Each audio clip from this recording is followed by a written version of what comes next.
ढोलक माँ जड़े सितारा बलम कहूँ चल्ला मिलावती हुई है।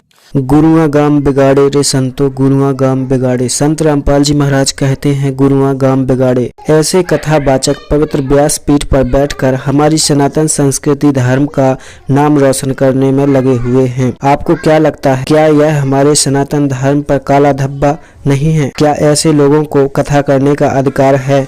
आखिर इन्हें किसने कथा करने का अधिकार दिया? आखिर कौन है इन हरकतों का जिम्मेदार? क्या आपको नहीं लगता यह कथा के नाम पर नौटंकी है? नमस्कार, आप देख रहे हैं आध्यात्मिक डिबेट। भागवत कथा के नाम पर हो रही नौटंकी के वीडियो सोशल मीडिया पर काफ़ी वायरल हो रहे हैं। ऐसे कथावाचकों ने तो सभी हदें पार कर दी हैं। कहा जाता है गुरु भगवान का स्वरूप होता है। गुरु गोविंद दोऊ खड़े काके लागू पाए, बलिहारी गुरु आपने गोविंद दियो मिलाए। गुरु भगवान से मिलाने का एक माध्यम होता है। क्या ऐसे कथावाचक भगवान प्राप्ति कर व करवा सकते हैं? लालची गुरु स्वार्थी चेला, नरक को मचो है ठेलम ठेला। आइए अब हम कुछ वीडियो क्लिप्स दिखाते हैं और कुछ कथावाचकों से परिचय कराते हैं जो आपने शायद अभी तक नहीं देखी होंगी। देखिए, यह जो युवक ठुमके लगाते हुए स्क्रीन पर दिखाई दे रहा है, यह भागवत कथा चल रही है गोल्डी शास्त्री जी की। व्यासपीठ पर बैठी गोल्डी शास्त्री जी किस तरह से भागवत कथा के नाम पर नौटंकी करवा रही हैं। देखिए इनकी हरकतों से आपको क्या लगता है, क्या यह भागवत कथा है? क्या यह भगवान का भजन कीर्तन है? देखिए किस तरह से ये चल रहा है। क्या ऐसी ही भागवत कथा होती आई है सनातन धर्म में? ऐसे वीडियो सोशल मीडिया पर काफ़ी ज़्यादा वायरल हो रहे हैं। आपको क्या लगता है, क्या इस तरह से भगवान प्राप्ति होगी? क्या मोक्ष होगा? क्या हमें संसार में सुख मिलेगा? अब थोड़ा इनसे भी मिल लीजिए। इनका नाम है हेमराज यादव। सोशल मीडिया पर काफ़ी वायरल हो रहे हैं। यह इनकी रील्स काफ़ी ज़्यादा वायरल होती हैं। देखिए व्यासपीठ पर बैठे अपने आप को यह कथावाचक कहते हैं। इनकी हरकतें देखिए किस तरह से यह कथा के नाम पर हरकतें कर रहे हैं। आजकल के लोगों को ऐसे ही वीडियो क्या देखना पसंद है? क्या आप भी ऐसे वीडियो? आज दुनिया भर में लाखों हजारों की संख्या में धर्म गुरुओं की तादाद लगी हुई है। जहां देखो जहां गुरु हैं। क्या ऐसे धर्म गुरुओं को कथा करने का अधिकार है? कथावाचकों को कथा करने का अधिकार है? आइए हम एक सच्चाई से रूबरू कराना चाहते हैं। द्वापर युग में जब राजा परीक्षित को तक्षक सर्प ने डसना था तो उस समय किसी ने बताया कि इन्हें 7 दिन की भागवत कथा सुधा सागर का पाठ कराकर इन्हें सुना दो तो इन्हें स्वर्ग की प्राप्ति हो जाएगी। तो उस समय ऐसा ही किया गया। अब प्रश्न यह उठा कि कथा करेगा कौन, क्योंकि उस समय भी धर्म गुरु थे, कथावाचक थे। क्या उस समय सुखदेव ऋषि को स्वर्ग से बुलाया गया था? क्या उस समय गुरुओं की कमी पड़ गई थी? नहीं, क्योंकि 7वें दिन परिणाम आना था। उस समय सभी ने हाथ खड़े कर दिए थे कि हम कथा करने के अधिकारी नहीं हैं। यहाँ तक कि वेद व्यास जी जो सुधा सागर के लेखक हैं, उन्होंने भी मना कर दिया था कि मैं कथा करने का अधिकारी नहीं हूँ। द्वापर युग में कथा करने वाले संत महात्मा बहुत सारे थे, तो उस समय कथा करने से सभी ने इनकार कर दिया था। आज हम कलयुग की बात करें तो आज कथावाचक इतने हो गए हैं कि जिनकी कोई सीमा नहीं है। क्या इन्हें कथा करने का अधिकार है? तो इनके विषय में जगत गुरु तत्वदर्शी संत रामपाल जी महाराज जी ने क्या कहा है, आइए जानते हैं संत रामपाल जी महाराज जी के विचार। गुरुआ गाम बिगाड़े संतो, गुरुआ गाम बिगाड़े, ऐसे कर्म जीव कहलादिए ईब जड़े नहीं जाड़े। अब वो ऐसे रंगे परंपरा बन गई उन भोले भक्तों की कि दादाजी जाते थे, पिताजी भी जाते थे, हम भी वहीं फिट हैं। उन्होंने सही सोच समझ कर ही गुरु बनाए होंगे। अब उनके पास इतना दिमाग होता तो वो नकलियों का फंसते क्यों?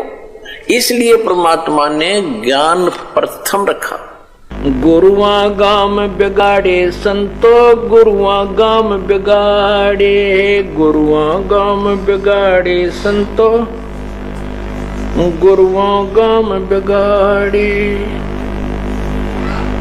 गुरुओं गाम बिगाड़े संतो इन गुरुओं गाम बिगाड़े, ऐसे कर्म जीव कहला दिए ईब जड़े ना जाड़े, संतो इन गुरुओं गाम बिगाड़े।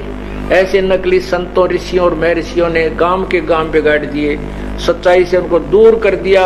ऐसे कर्म जीव कहला दिए ईब जड़े ना जाड़े, इन गुरुआ गांव बिगाड़े संतों गुरुआ गांव बिगाड़े। गुरुआ गांव बिगाड़े संतों इन गुरुआ गांव बिगाड़े। इन नकली गुरुओं ने जगह जगह गुरु बने बैठे और ऐसे कर्म जीव कहला दिए बहुत जड़े ना झाड़े। अब कोई जो भी पूजा उन्हें चिपका दी, उनका ये कर लो, श्राद्ध निकाल लो, फलाना कर लो। अब वो उनको छोड़ना नहीं चाहते, जबकि सारे शास्त्र विरुद्ध साधनाएं हैं। अब क्या बताते हैं, पाहन को परमेश्वर कहते, या नंदा बड़ी भारी, या को मोह को समझ पड़ी है पूजा दी अगारी। जो हड़का जल भर कहलाए चरणामृत ठहराए, हर जड़ के चरण धो के दिन ने फिर चेतन को फिर पाए। अब क्या बता रहे हैं कि जैसे पहले हमने देखा हमारे गांव में एक शिव जी का मंदिर है और कभी वहां चले जाते थे, कभी त्योहार होता था, शिव जी का मेला भरता था, तो क्या करते थे उस जोड़ में तालाब में जिसमें भैंस भी माए मूतते हैं, उस सब नहाया करती, वह भी पेशाब करें टट्टी करें, और उसमें से भर के लाते लोटा और उसको फिर भगवान शिव जी के उस पर शिवलिंग पर डालते और फिर आगे निकलता उसको लोटे में भर लेते। उसने चरणामृत बना कर सारा नबाटा करता पुजारी। परमात्मा कहते हैं कि जो हड़का जल भर कहलाए तालाब से और चरणामृत ठहराए और जड़ के चरण धो के प्याए, उस पत्थर की मूर्ति के चरण धो के प्याए और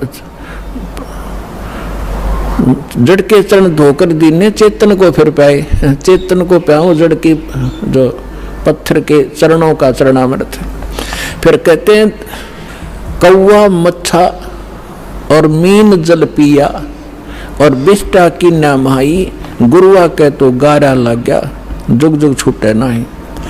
भरम विभूषण शब्द हमारा, कोई गावे कोई रोवे और पांडे को तो परख नहीं ये खिचड़ी मुंह में धोए। कहते हमारा जो ज्ञान है ये सब भ्रम का निवारण करने वाला है, इसको सुनो। और पांडे जो यानी जो आपके गुरुजी आपको दीक्षा साधना बता रहे हैं, ये तो ऐसा है जैसे कीचड़ से कपड़ा धो रहे हो तुम, दूनी गारा लगेगी, वो साफ नहीं हो सकता जो साधना आप करें। भैरो भूत मसाणी पूजें और दुर्गा देवी ध्यावें, उत्ती के तो तब ही बाजें जो बकरे। तो पुण्यात्माओं, ये भगवान से बड़े नहीं है, ना राजा है ना कोई अन्य व्यक्ति है जो वैसे काज कितना ही अपना मुंह फुलाए फिरा रहे। समय आने पर देखना इनकी क्या दुर्गति होगी। आने वाला वो समय दूर नहीं है। ऐसा जुल्म फैल गया जनता में, भाई ने भाई देख कर राजी नहीं, प्राण भाई का प्यार नहानी, पैसा पैसा नजर आता है, या बकवादियां आती हैं, डीजे, शराब पीना, सरेआम बहन बेटियों के साथ बदतमीजियां होनी, ये समाज बना दिया इन नकली संतों ने। अब इसको सुधारना है, इस तत्व ज्ञान से सुधरेगा, 100% सुधरेगा, क्यों सब दुखी हो चुके। अब एक से एक बढ़िया टेलीविजन बना लिए, दिन रात गाने फैक्स या के वो ना एफएम के, और टेलीविजन इसमें मोबाइल छोटा सा, इसमें पूरी फिल्म 3-3, 4-4, 10-10 घंटे की बकवाद भर के, और सब देख देख कर छक लिए, क्योंकि ये आत्मा की खुराक नहीं और मन की सेटिस्फेक्शन हो ही नहीं सकती, चाहे कितना के में बना ले। आप एक गाना बढ़िया सा चलता है कोई फिल्म में, एक बार तो सब के मुंह पर वही होता है, और हफ्ते पीछे वो कहीं चले तो भी अच्छा ना लगता। तो इस प्रकार एक समय ऐसा आएगा, इन बकवाद सब छक लेंगे, और किसी का कैंसर, किसी का ब्रेन ट्यूमर, किसी के फेफड़े गल गए, किसी का अधर्म मारेगा, किसी को मेंटल हो जाएगा, टेंशन। तो ये सारे की ब्रह्मटी होगी। जब ये भौतिकवाद के परेशान किए हुए फिर आध्यात्मिकवाद को ग्रहण करते हैं, फिर ये सीधे पूछड़ होंगे इनके। जब आएंगे भगवान भी बजेंगे, ब्रह्मटी करवा लेंगे, तो फिर ये समाज सुधरेगा। इस ज्ञान को सुनेंगे। इस आध्यात्मिक, इस तत्व ज्ञान के बिना और कोई भी ज्ञान ऐसा नहीं जो पृथ्वी पर शांति पैदा कर सके या माया से मन हटा सके, और साथ में परमेश्वर पावर हमारे साथ होगी तब ये मन टिकेगा। तो पुण्यात्माओं, इस काल के दूतों ने यो 9 मन सूत उलझा रखा है अज्ञान का। इस दास की ड्यूटी ला दी परमात्मा ने साची कहने की। एक बार तो सबको दुख होता है पर बाद में आनंद बहुत आता है।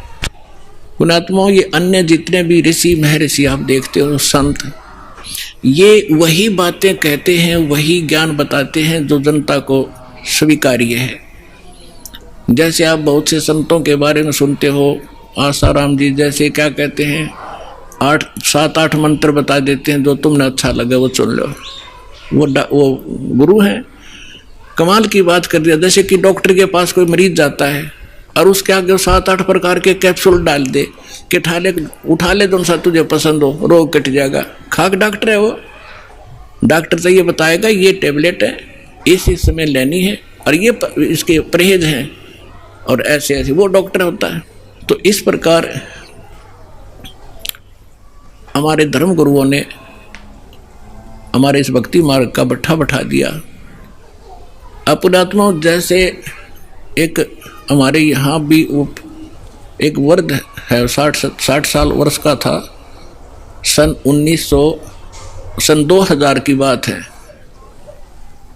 हम यात्रा पर गए थे परमात्मा के वो मगर देखने के लिए बच्चों को, क्योंकि उसमें थोड़ी संगत थी। इनको दिखाकर काशी में लहर तारा तालाब दिखाया, इनको ये दृढ़ हुए। फिर उन्होंने लाखों को दृढ़ कर दिया कि सचमुच हम देख कर आए हैं। बाकी वहाँ जाना सिर्फ मोक्ष नहीं, लेकिन अपना तीर्थ स्थल, अपना विश्वास दृढ़ करने के लिए हम गए थे। तो रास्ते में एक्सीडेंट हो गया किसी कारण से। जिस बस में वो बूढ़ा बैठा था उसकी टांग फ्रैक्चर होगी। यहाँ किसी डॉक्टर को दिखाया, वो यहाँ पुराने आश्रम में रहा करता था। उसको क्या किया, जैसे डॉक्टर ने से कह दिया हमने कि इसकी वहाँ पट्टी लगाया होगा, डॉक्टर कंपाउंडर ने भेज दे। और वो बूढ़ा जाते ही नौका, क्योंकि जख्म था उसके ऊपर से जो पट्टी उतार के और उसके अंदर जो जख्म बना हुआ था उसको जरा सा भी हाथ लावे और वो नौका मर गया। तो कंपाउंडर क्या करे, उसी के ऊपर ऐसे ही थोड़ी सी लगावे, दवाई लगा और पट्टी बांध जावे। रोजाना के 20 रुपये ले ले, 5-7 उसके होंगे, 2-4 5-10 डॉक्टर के होंगे उसमें से। तो 1 महीना हो गया, दर्द ज्यों का त्यों चिल्ला हुआ बूढ़ा। तो एक ऐसे ही कोई हमारा उसमें एक सेवक रहता था, उसका मित्र एक डॉक्टर था, वो चला गया। उसने पहले भी देखा था कि बूढ़े का चोट लग गई, कहाँ जी फ्रैक्चर हो गया था। उस दिन 1 हफ्ता 10 दिन के बाद उसने फिर पूछा क्या वृद्ध ठीक हो गया? तो उस भक्त ने बताया जी ठीक अभी हुआ नहीं है। तो उसने कहा चलो मैं देखता हूँ। उसने जाकर देखा, वो पट्टी उतारी, उसमें मवाद भरा और इतना बड़ा सूज रहा वो। तो उसने कहा, इसने तो बैठा दिया, भाई कौन ऐसा डॉक्टर, ये तो मवाद निकालने पार पड़ेगी। वो मोटरसाइकिल से उसके स्कूटर अपने घर पर गया, वहाँ से सारा ट्रीटमेंट का सामान लिया और वो पट्टी पाड़ के और उसका मवाद निकाला। बूढ़ा रोया बुरी तरह, हाय मर गया। वो कहने लगा, बाबा जी थोड़ी सी देर मर लेगा फिर ठीक हो जाएगा, ये दर्द 5 मिनट का है, फिर कति सुख हो जाना, टांग कटेगी तेरी। ऐसा जुल्म कर दिया इस नालायक ने। तो पुण्यात्मा उसने करके साफ और लगा के दवाई, पेन किलर दवाई गोली दे दी। तीसरे दिन जख्म मर गया बूढ़े का और 1 हफ्ते में कति चालन ठीक हो गया। तो ये 2 नीम हकीम हैं जो ये कहते हैं कि समाज नाराज हो जाएगा, श्राद्धन मना करे हैं, देव देवता की पूजा मना करे हैं, सारे विरोधी हो जाएंगे, बेशक हो जाओ। ये तो है नीम हकीम जो केवल ने सोचा ये नाराज ना होने चाहिए, चाहे बेशक इनका नाश हो जाओ। अरदास है सर्जन, एक बार दर्द होगा लेकिन सदा का सुख हो जाएगा पूरे मानव समाज को, और इसको करके छोड़ दूंगा। जैसे राजा परीक्षित को सर्प ने डसना था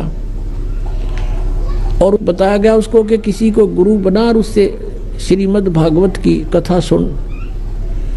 अब वहां पर उसके लेखक भी बैठे थे, व्यास जी, उसने भी गुरु बनने से इनकार कर दिया और पाठ कथा करने से भी इनकार कर दिया, क्योंकि वो अधिकारी नहीं थे और अधिकारी और 7वें दिन परिणाम आना था उसका। इसलिए सब पीछे को खिसक गए कि नहीं, हम गुरु पद योग्य नहीं है। तो कहां से? स्वर्ग से। और सुखदेव जी को बुलाया गया, वहां राजा परीक्षित ने उनको गुरु बनाया और फिर उन्हें 7 दिन कथा सुनाई।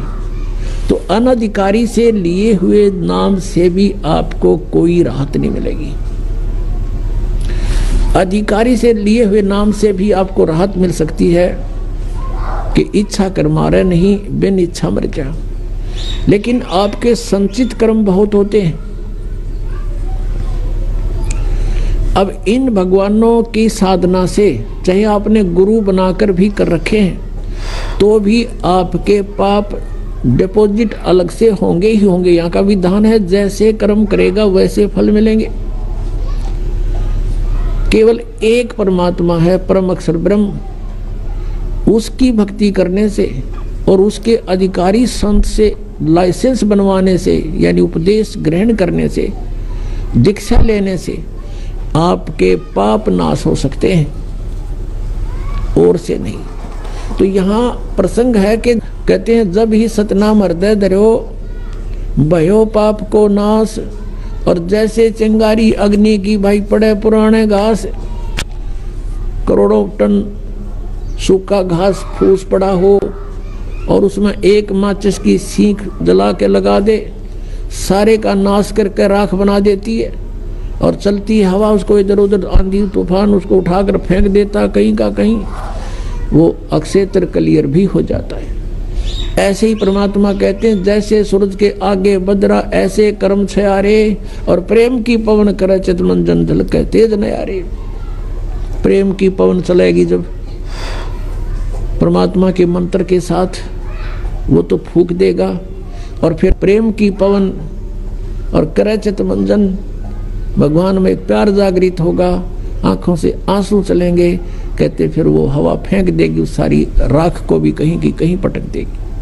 अब ये क्लियर हुआ कि जो भगवान परमेश्वर कबीर जी की साधना करते हैं, उनके संचित कर्म भी और उनके प्रारब्ध के कर्म भी नाश होते हैं। लेकिन भगवान ब्रह्मा विष्णु शिव और ब्रह्म और सरपुरुष, यानी ब्रह्म और परब्रह्म, अक्षर पुरुष तक, सरपुरुष और अक्षर पुरुष, इनकी भक्ति से ना तो प्रारब्ध में कोई परिवर्तन हो सकता और न ही आपके संचित कर्म का नाश हो सकता।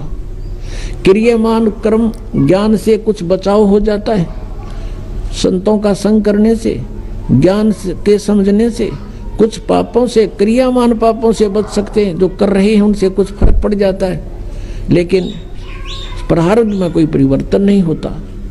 जैसे भगवान श्री विष्णु जी को श्राप दिया था नारद जी ने।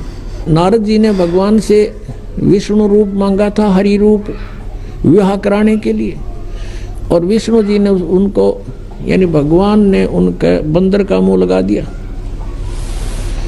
जब नारद जी को पता चला कि तेरे साथ शरारत कर दी विष्णु जी ने, उसको श्राप दे दिया कि आज तूने मेरे को बंदर का मुंह लगाया। एक औरत के लिए आज मैं व्याकुल था, एक पूरा जीवन तू अपनी पत्नी के वियोग में बिताओगा। उसका श्राप का फल भी भगवान विष्णु ने श्री रामचंद्र रूप में भोगना पड़ा।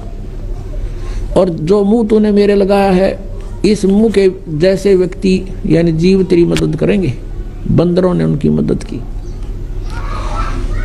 और फिर श्री रामचंद्र जी रूप में यानी विष्णु जी ने जन्म लिया। वो सारा आपने सुन लिया कि उन्होंने किस किस प्रकार वो अपना जीवन व्यतीत किया। और जैसे ये भी आपने सुन लिया कि उन्होंने बाली को मारा था, वो उनके प्रारब्ध में लिख दिया गया, तो उसका बदला भी उन्होंने भोग कर ही पूरा करना पड़ा। वो उसको नाश नहीं कर सके, अपने प्रारब्ध के पाप कर्म को भी नाश नहीं कर सके, वो भी भोगना पड़ा। अब प्रसंग चल रहा है कि हम तुम कौन राम का जपते जापम, और ताते कटे ना ये तीनों तापम। अब हमारे पापों का नाश, जैसे हम प्रतिदिन गीता जी अध्याय नंबर 18 के श्लोक 25 से लेकर और 31 तक ये वर्णन किया है कि अर्जुन, जैसे सभी कर्म भले ही उनमें पाप भी हो रहे हैं, वो त्यागे नहीं जा सकते। किस प्रकार, कौन से कर्म? जैसे खाना बनाते हैं उसमें भी जीव हिंसा होती है, पोछा लगाते हैं, लीपते थे पहले मड प्लास्टर थे गाय के गोबर और मिट्टी से, उसमें भी जीव मरते हैं। खेती करते हैं किसान, उसमें भी खेती में भी जीव मरते हैं। तो ये कर्म, जैसे व्यापारी व्यापार करता है उसमें भी जीव मरते हैं, कणक तोलते हैं और सौदा करने के लिए इधर उधर जाते हैं गाड़ियों में या वैसे पैदल। तो ये कर्म त्यागे नहीं जा सकते, ये कर्म होंगे ही होंगे। अब कहने का भाव है, अब ये कर्म तो त्यागे नहीं जाएंगे और ये होंगे ही होंगे और इनका भी पाप भी लगेगा। लेकिन जब हम पूर्ण परमात्मा से वो लाइसेंस बनवा लेंगे, यानी पूर्ण परमात्मा की शरण में, और उसके प्रतिनिधि से ड्राइविंग लाइसेंस अर्थात दीक्षा प्राप्त कर लेंगे, उसके बाद इन कर्मों का फल आपको भोगना नहीं पड़ेगा। उसमें परमात्मा ने बताया है कि इच्छा कर मारे नहीं और बिन इच्छा मर जा, कह कबीर दास का फिर पाप नहीं लगा। हम अपने उद्देश्य को लेकर के सफर कर रहे हैं। जैसे किसान खेत में जाता है, फिर हल जोतता है, यदि उसके पास ये नाम नहीं है, ये सच्चा नाम नहीं है, तो उसकी कहते हैं एक हलाई में, एक हलाई ज़्यादा से ज़्यादा 30 फुट चौड़ी और 200 फुट लंबी ला लो, 40 फुट चौड़ा और 200 फुट लंबा, ये एक क्षेत्र, इतने टुकड़े में एक हलाई में हाड़ी को, किसान को इतने पाप हो जाते हैं जैसे 1000 कसाईयों को लगते हैं। अब वो पाप उसके बैंक अकाउंट में लिखे गए, फिर उसको पुण्य भी मिलता है किसान को। जैसे खेती बनी, उसमें से कनक झड़के जमीन पर गिरी, उसको जीव जंतु कुछ पक्षी खा रहे हैं, कुछ कीड़े मकोड़े उठा लेंगे, बिलों में ले गए ठा के, तो उससे उसका पुण्य भी बना।